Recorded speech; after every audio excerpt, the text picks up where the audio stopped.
Taste the Daily.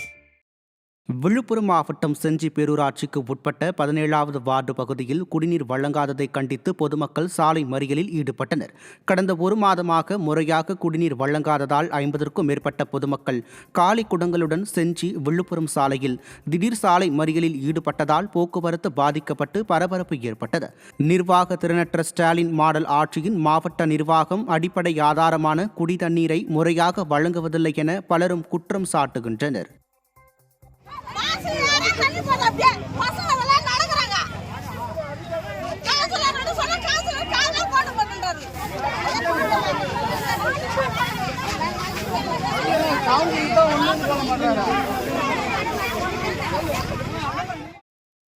ஈரோட்டில் வைரபாளையம் பகுதியில் மக்கா குப்பை எரியூட்டும் கிடங்கில் தீ விபத்து ஏற்பட்டதில் மாநகராட்சிக்கு சொந்தமான இயந்திரங்கள் தீயில் கருகி சேதமடைந்தன. பூட்டியிருந்த குப்பை கிடங்கில் திடீரென தீப்பிடித்து எரிய தொடங்கியதால் ஸ்மார்ட் சிட்டி திட்டத்தின் கீழ் அமைக்கப்பட்டிருந்த பல லட்சம் ரூபாய் மதிப்பிலான மாநகராட்சிக்கு சொந்தமான இயந்திரங்கள் தீயில் கருகி நாசமாகின. நிர்வாக திறனற்ற ஸ்டாலின் ஆட்சியின் மாவட்ட நிர்வாகம் அவ்வப்போது தீ விபத்தால் ஏற்படும் சுகாதார சீர்கேடுகளை கண்டுகொள்வதே இல்லை என விமர்சனம் எழுந்துள்ளது. விருதுநகர் மாவட்டம் ராஜபாளையத்தில் தனியார் பேருந்து ஓட்டுநர் மீது இளைஞர்கள் தாக்குதல் நடத்திய வீடியோ வெளியாகி பரபரப்பை ஏற்படுத்தியுள்ளது.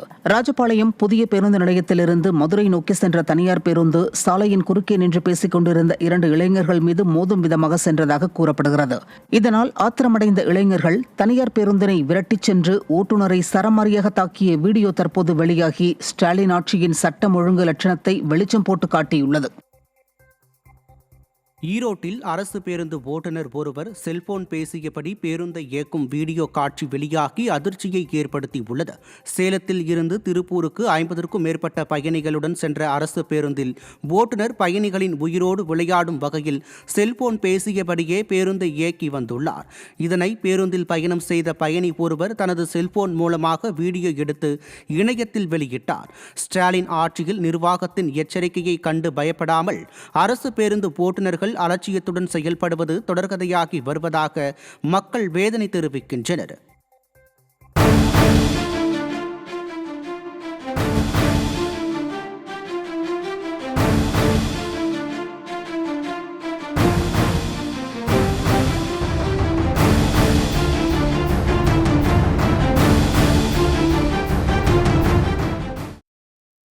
மதுரை ராஜாஜி மருத்துவமனையில் 55 வயதுக்கு மேற்பட்ட ஒப்பந்த ஊழியர்கள் பணி நீக்கம் செய்யப்பட்டதை கண்டித்து தர்ணா போராட்டம் நடைபெற்றது.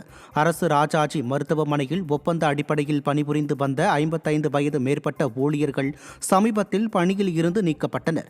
இதனால் ஆத்திரமடைந்த ஊழியர்கள் தங்களுக்கு 60 வயது வரை பணி வழங்க வேண்டும் என கூறி தர்ணா போராட்டத்தில் ஈடுபட்டனர். அரசு அதிகாரிகள் ஓய்வு பெறும் வயது உயர்த்தப்பட்டுள்ள நிலையில் விடியா ஸ்டாலின் ஆட்சியில் ஒப்பந்த தொழிலாளர்கள் வயிற்றில் அடிப்பது வாடிக்கையாகி விட்டதாக போராட்டக்காரர்கள் ஆவேசத்தை வெளிப்படுத்தினர்.